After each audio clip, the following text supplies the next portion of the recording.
we'll guide you through how to use the Vercel Toolbar effectively. If you find this helpful, consider subscribing and liking the video. First, open your browser and go to the Vercel website. Log in with your credentials if you're not already logged in.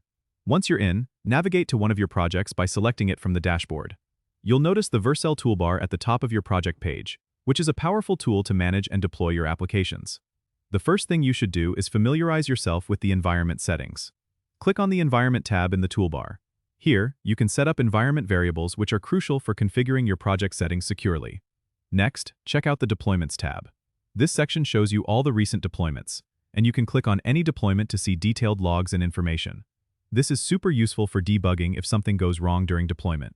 Now, let's look at the Domains tab. This is where you manage your domain settings and add custom domains to your project, ensuring that your application has a professional URL.